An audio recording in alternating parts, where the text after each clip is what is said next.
Bonjour et bienvenue dans le Mind Coaching Podcast. Si tu es nouveau ou nouvelle ici, bienvenue. Je suis ravie que tu rejoignes notre tribu. Ce podcast est conçu pour te redonner du pouvoir et t'aider à créer ta meilleure vie. T'es-tu déjà demandé pourquoi tes manifestations ne correspondent pas encore, ne se conforment pas encore à ce que tu visualises ou affirmes, ou peu importe ta technique. Tu fais sûrement des efforts avec tes pensées ou ta technique choisie, mais tu ne vois toujours pas de résultats, de mouvements, ou bien même la finalité de ce que tu souhaites dans ta réalité. Et cela est dû à la majorité du temps à ce qu'on appelle l'hésitation, l'oscillement, mais aussi le fait d'être inconsistante, le fait de te contredire et le manque de cohérence dans tes pensées. Et dans le podcast d'aujourd'hui, j'ai vraiment envie qu'on voit ensemble un peu plus en profondeur ce qu'est en fait l'hésitation, la contradiction et la cohérence. Et je pense que comprendre en fait ces concepts pourrait vraiment aider beaucoup d'entre vous. J'ai envie d'aborder aujourd'hui cela à travers en fait des histoires entre Neville et Abdullah. Abdullah était en fait un des mentors de Neville et lui il utilisait le terme conflit intérieur. Alors discutons ensemble aujourd'hui de ce qu'est en fait le manque de cohérence et voyons ensemble comment en fait cela peut te retenir ou en tout cas apporter du délai. La première chose que je souhaite te dire, comme à chaque fois, c'est que tu es celui ou celle qui crée ta réalité. Tu es le créateur, la créatrice. C'est toi qui es en charge, c'est toi qui es au pouvoir, c'est toi qui décides. Sérieusement, tu as le pouvoir de changer tout ce que tu souhaites dans ta vie. Tu es la boss, le personnage principal. Et tout ce que tu penses et crois compte. Et les pensées qui remplissent ton esprit au quotidien, tous les jours, créent tes expériences. Créent en fait ta réalité. Donc garde bien cela à l'esprit. Ton état d'esprit, l'identité que tu choisis chaque jour, ça façonne ce que tu expérimentes au quotidien. Et c'est en fait comme se rendre compte que nos pensées ont vraiment énormément d'impact et de poids. C'est nous rendre responsables de ce que l'on crée. Parce qu'on a toujours créé, on a toujours manifesté, même quand on n'en était pas conscient. Et quand on y pense autrement, ça nous fait réaliser à quel point on est puissante. Parce que nous avons la capacité de concrétiser tout ce que nous imaginons, désirons. Ce qui est également absolument génial en fait, quand on y pense. On est aussi puissante que ça. Et le truc en fait, c'est que lorsque on commence à essayer de pratiquer la manifestation consciente, finalement, on commence souvent à hésiter, à douter et à se contredire dans sa tête. Tu sais, en fait, c'est toutes ces petites pensées, excuses et doutes, voire peur même, toutes ces pensées opposées, en fait, qui s'insinuent dans notre esprit, nous faisant nous demander pourquoi nos désirs ne sont pas encore manifestés. Pourquoi est-ce que ça prend autant de temps? C'est exactement comme lorsque tu as ce fameux discours intérieur de « Où est ma manifestation? Ça va faire 3 jours, ça fait 1 semaine, ça fait 1 mois, 2 mois, 3 mois, n'importe combien de temps. » Ou même lorsque tu te trouves des raisons ou des excuses pour lesquelles ce n'est pas possible pour toi. Que tu te dis, tu te racontes ton histoire, pourquoi ce ne serait pas possible pour toi. Parce que c'est une histoire, une identité que tu choisis. Tu assumes que c'est vrai. Et j'ai vraiment envie de te rappeler que même avoir ce type de pensée fugace et ce type de doute et peur, déjà premièrement c'est humain. Tu ne pourras pas forcément les empêcher à chaque fois. Et ça ne signifie pas que tu n'es pas en phase avec ce que tu veux. Si ça arrive comme ça dans ta tête ou ça arrive de manière fugace. Et ça ne signifie pas non plus que tu ne vas pas manifester ce que tu veux. C'est tout à fait normal que ça arrive de temps en temps. Et encore plus, souvent plus au départ de toute façon. Et franchement, j'ai vécu cela aussi. Et je le vis encore pour certaines de mes manifestations. Moi aussi j'ai des doutes, moi aussi j'ai des pensées efficaces. Moi aussi j'ai des peurs, comme toi. Et j'ai trouvé le moyen en fait de mettre ces doutes de côté, de me discipliner pour pouvoir choisir d'autres types de pensées. Donc on va en parler aujourd'hui plus en profondeur. Est-ce que cela m'arrive encore sur certains sujets où ça me semble plus difficile, où ça me demande plus de discipline? Oui, bien sûr. Et j'utilise toutes ces astuces pour pouvoir choisir à nouveau à chaque fois. Parce que je sais mieux que ça que de choisir une identité que je ne souhaite pas. Et s'il faut que je me rappelle, je me le rappelle. Et tu sais, on a toutes des jours où on se sent vraiment à plat, où on a le moral dans les chaussettes, où vraiment on n'est même pas dans un état neutre, le moral est plutôt bas. Et lorsqu'on a ce type de journée, c'est un peu comme si 1 minute on faisait nos affirmations, notre technique choisie, et on se sentait bien, ou en tout cas neutre. Et la minute suivante, on est déçu parce qu'on check notre réalité, ou on voit notre réalité, et elle n'est pas conforme à ce qu'on venait de se dire. Notre SP, par exemple, ne nous a pas envoyé de message, ou ne nous a pas appelé. Et j'ai vraiment envie que tu te rappelles que même si tu as des jours plus difficiles moralement ou émotionnellement, déjà premièrement tes émotions ne manifestent pas, et deuxièmement ça ne signifie pas que ce que tu veux ne va pas se manifester, que tu ne vas pas avoir ce que tu veux. Et tout dépend vraiment de la façon en fait dont tu gères tes doutes et tes pensées fugaces comme ça qui arrivent et opposées à ce que tu veux. Et si nous nous laissons emporter en fait continuellement par ce va-et-vient entre ce qu'on veut et ce qu'on ne veut pas, entre en fait l'identité où on a ce qu'on veut et l'identité où on n'a pas ce qu'on veut, où on est en manque de ce qu'on veut, où on réalise que ce n'est n'est pas là. Et si on le laisse complètement noyer et balayer entre les deux, en nous sentant vraiment plein d'espoir et sûr de nous un moment et doutant continuellement de l'autre et remettant tout en question, ça peut ralentir notre manifestation. Ça va offrir un délai supplémentaire. Ceci étant dit, ça ne veut pas dire que tu n'auras pas ce que tu veux. Tu manifesteras quand même ce que tu veux, mais ça va être plus long. Souvent, pas toujours. Rien ni personne ne peut empêcher ta manifestation de se concrétiser. Et dans ce type de moment, ce qui m'aide vraiment, c'est de me rappeler que je suis la créatrice, que c'est moi qui suis aux commandes, que c'est moi qui décide, que je suis aussi puissante que ça. Et pour ça, j'ai envie d'illustrer aussi une histoire avec Abdullah, qui était l'un des mentors en fait de Neville. Et honnêtement, on sait pas grand chose sur Abdullah en règle générale. C'est surtout à travers les écrits de Neville, en fait, ces livres, qu'on en a appris un petit peu et qu'on a quelques morceaux d'histoire par-ci, par-là. Mais il a vraiment eu un impact énorme sur le parcours de Neville par rapport à la manifestation. Et Abdullah lui a enseigné vraiment des leçons importantes, et notamment que si nous nous accrochons, si nous restons fermes à notre identité, nos pensées choisies, notre nouvelle identité en somme, et si l'on reste cohérente, alors rien ni personne ne peut empêcher notre manifestation de se concrétiser. Alors vraiment, lorsque ce type de doute, ce type de pensée opposée, fugace, s'invite, s'insinue dans tes pensées, essaye simplement de les mettre de côté. Elles ne sont pas importantes si tu ne leur donnes pas d'importance. Et de simplement en fait diminuer justement l'importance que tu leur donnes, en les balayant. Exactement comme on fait en méditation lorsqu'on laisse couler ses pensées. C'est exactement le même principe. Tu les vois, mais tu les laisses passer et elles n'ont pas d'importance. Ce sont juste des pensées fugaces, opposées, oui certes, mais sans importance. Si tu ne te focalises pas dessus, elles ne se manifesteront pas. Et tu peux te dire quelque chose comme « ça n'a pas d'importance »,« ça n'a pas d'importance »,« ça n'a aucune importance »,« ce n'est pas important ». Et tu peux ensuite directement faire tes affirmations, tes techniques, ou alors tu peux directement juste affirmer, juste redire tes affirmations et ignorer entièrement cette pensée fugace et te concentrer sur ce que tu veux comme étant déjà à toi. Et l'histoire dont j'avais envie de te parler aujourd'hui,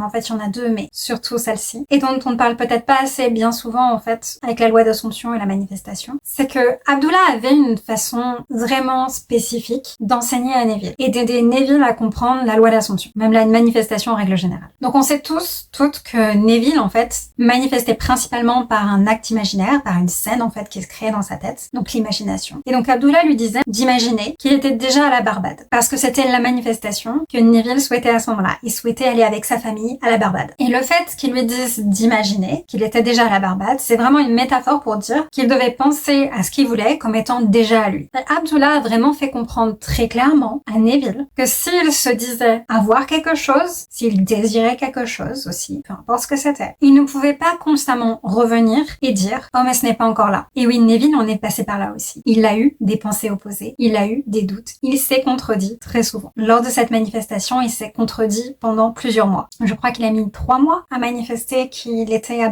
la Barbade. Il a mis 3 mois avant de manifester ses tickets pour aller à la Barbade. Et Abdullah lui avait dit, la première fois qu'il lui a dit « Oh mais ce n'est pas là », la première fois il lui a répondu « Si tu pensais vraiment être à la Barbade, tu ne t'inquiéterais pas de savoir quand est-ce que ça va arriver. Tu ne t'inquiéterais pas de savoir comment ça va arriver. Non, puisque tu es déjà à la Barbade. Point barre. » Et Abdullah était vraiment dur avec Neville et vraiment ferme aussi avec lui. Parce que pendant ces 3 mois, à chaque fois que Neville revenait frapper à sa porte pour, en gros, lui parler de ses doutes et du fait que c'était toujours pas là, et de la Barbade, Abdullah ne l'écoutait pas et lui claquait la porte au nez. Il ne lui disait absolument rien. Il lui claquait juste la porte au nez. Dès que Neville prononçait le mot Barbade ou parlait de sa manifestation, il lui claquait la porte au nez. C'était sa réponse. Parce qu'il voulait que Neville comprenne qu'il ne doit pas se demander quand ou comment ça va arriver. Parce que s'il pense que quelque chose est déjà à lui, que c'est déjà ce qu'il est en train de vivre, alors ce type de pensée opposée n'a absolument aucune raison d'exister. En somme, le message, c'était vraiment qu'il reste fidèle à son identité et à ses pensées choisies, à cette nouvelle assomption. Et s'il reste fidèle, quoi qu'il se passe, quoi qu'il voit dans sa 3D en fait, dans sa réalité, alors cela se concrétisera quoi qu'il arrive et tout se mettra en place. Et ça a été vraiment le cas puisque même s'il avait douté et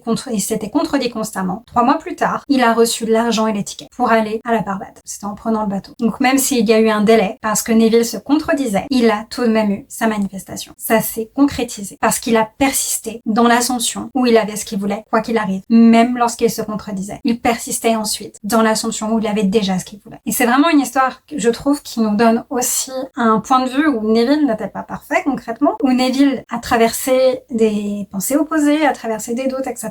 et où il a mis plus de temps à manifester ce qu'il voulait que 3 jours, n'est-ce pas? Et c'est vraiment intéressant de voir à travers cette histoire comment Abdullah a façonné en fait la vision de Neville par rapport à la manifestation et au principe de la loi d'Assomption. Et Neville avait vraiment beaucoup de respect pour Abdullah. Alors il faut savoir que Abdullah en fait fait était un homme noir dans les années 1930. Et on sait que à cette époque-là, surtout aux États-Unis, c'était une époque très difficile pour la communauté noire. Et malgré cela, c'est assez fou, mais Abdullah avait cet état d'esprit où dans sa tête, il vivait comme un roi. Donc malgré le contexte de l'époque, il vivait comme un roi. Et il y a eu cette fois où Neville était avec lui et l'a vu en fait manger énormément, boire énormément, en fait vivre sa vie à fond. Et Neville lui posait la question justement, comment se fait-il que tu puisses autant manger et boire, beaucoup plus que de raison, et que tu fasses ça sans t'en soucier? Est-ce que cela ne t'impacte pas? Et Abdullah lui a répondu quelque chose comme, écoute, je peux faire ce que je veux parce que mon état d'esprit est différent. Mais si toi, tu essayais de faire la même chose, cela t'impacterait parce que toi, tu doutes. Et en gros, ce qu'il disait à Neville, c'est que dans son monde, rien ne pouvait lui faire du mal. Il avait en fait pris l'identité, accepté son identité, comme quoi rien dans son monde, dans sa réalité, ne pouvait lui faire du mal. Et que ce soit la nourriture, l'alcool, les boissons, etc.,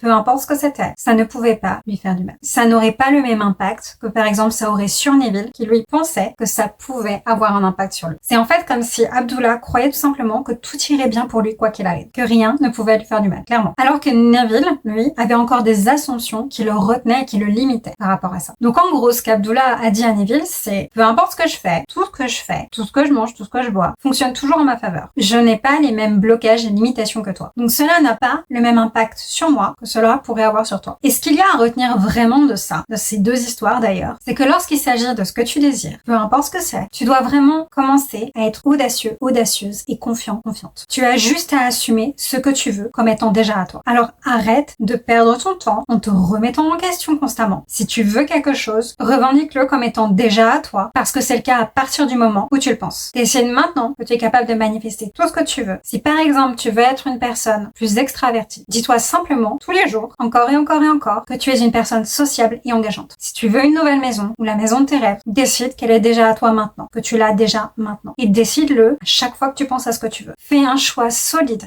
Reste ferme dans ta décision et dans ton assumption à chaque fois que tu penses à ce que tu veux. Ne te contente de rien de moins et refuse de laisser tes circonstances actuelles ou les circonstances qui pourraient se produire t'empêcher de décider et de devenir la personne que tu souhaites être. Arrête d'accepter un non venant de ta réalité comme étant vrai ou comme étant le mot final ou de décider pour toi. Arrête de laisser ta réalité décider pour toi et te dire non. Parce qu'au final, c'est comme si tu commandais au restaurant du poulet et ta réalité te sert du poisson. Tu vas pas accepter que ta réalité te serve du poisson, on est bien d'accord. C'est toi le client, c'est toi le boss. Donc tu dis non, je refuse, je veux du poulet. Reste têtu par rapport à ça. Tu ne vas pas accepter quelque chose que tu ne veux pas. Arrête d'accepter ce que tu ne veux pas. Arrête de te contenter de moins que ce que tu souhaites. Et une fois que tu auras pris cette décision, une fois que tu resteras vraiment ferme par rapport à ce que tu veux, quoi qu'il arrive, quoi qu'il se passe, tout commencera vraiment à se mettre en place. Ça n'aura pas d'autre choix de toute façon. Les opportunités commenceront à te donner raison et à se produire pour te donner raison et à se présenter de toutes parts pour concrétiser ta manifestation. Et tu dois comprendre que si tu refuses de nourrir en fait ce type de doute, ce type de pensée fugace et opposée, si tu refuses en fait de laisser tes doutes et tes peurs te retenir, tu peux manifester n'importe quoi. Tu peux manifester tout ce que tu veux. Tu n'as pas de limite, à part celle que tu t'imposes. Tes doutes ne t'affecteront plus aussi facilement aussi. Et si jamais tu te sentais incertain ou incertaine par rapport à quelque chose, j'ai vraiment envie que tu te rappelles à chaque fois et avec confiance, ou en tout cas avec fermeté, je suis aux commandes de ma vie. Je suis